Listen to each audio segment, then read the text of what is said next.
بسم اللہ الرحمن الرحیم۔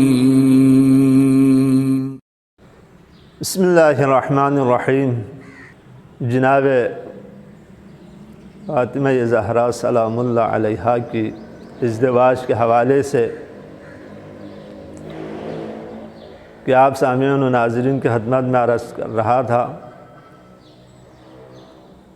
کہ ان کی زندگی جو ہے اور ان کی جو ازدواج ہے عالم اسلام کے مسلمانوں کے لیے ایک نمونہ عمل ہے، خصوصاً اس دور میں جو انتہا کی یعنی جو فضولیات، فضول خرچیں اور خصوصاً اکثر یعنی سفید پوش گھروں میں اپنی بیٹیاں گھروں میں بیٹھی ہے صرف اور صرف اس وجہ سے کہ ان کے پاس جو ہے کوئی اتنا مال و دولت نہیں ہے کہ جو جہیز میں دے دے۔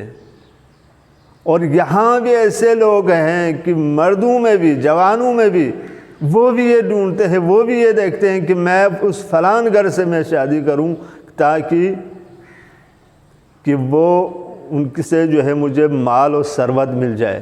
ثروت مند ماں باپ کی بیٹی کے تلاش میں ہے۔ یہ کتنا یعنی ظلم ہے، خصوصاً آل محمد کے ماننے والے عاشقان آل محمد، یہ آپ کی قسمت کی بات ہے۔ لیکن جو روایتوں میں جو سیرہ ائمہ معصومین علیہ السلام سے جو ہمیں ملتا ہے یہ مال و ثروت نہیں ہے، بلکہ دیکھنا یہ ہے کہ کتنا وہ یعنی نیک اور صالح ہے لڑکے کو، یہ دیکھنا چاہیے۔ یعنی لڑکی والوں کو بھی لڑکے کی طرح اگر دینا ہو تو یہ دیکھیں کہ وہ لڑکا دیندار ہے یا نہیں، کیونکہ اگر آپ نے اپنی بیٹی کو امانتاً دے رہے ہیں تو آپ نے دیکھنا یہ ہے کہ لڑکا امانت دار ہے یا نہیں، دیندار ہے یا نہیں۔ کہ امانت سے مراد کیا ہے، آپ کیسے پہچانیں؟ کہا ایک روایت ہے، یہ نماز و روزہ، یہ احکامات الہی، یہ ذات پروردگار کی طرف سے امانت ہے۔ اسی لیے روایت ملتی ہے کہ بے نمازی شخص کو جو تارک الصلاۃ ہے اس کو کبھی قرضہ نہیں دینا۔ روایت میں ہے کیوں؟ کہاں کل کو اگر یہ تجھے نہ لوٹا دے تو تو شکایت نہیں کرنا۔ کیوں؟ کیونکہ یہ امانت میں خیانت کرنے والا ہے۔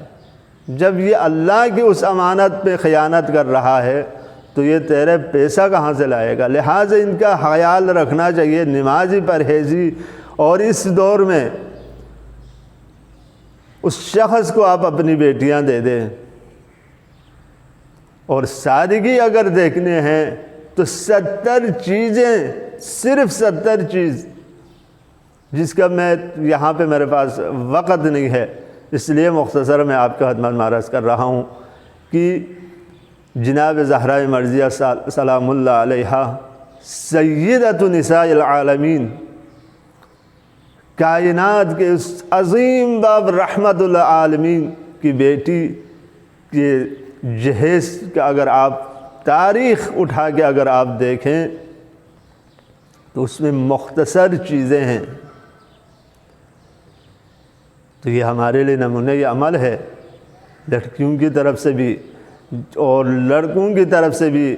جوان جو ہے اپنے اس انتظار میں نہ رہیے کہ جہیز آیا ملے گا مجھے بیوی کے ساتھ، بلکہ اپنے اس کم جتنی سرمایہ آپ کے پاس ہے اسی کے مطابق آپ جو ہے ازدواج کریں۔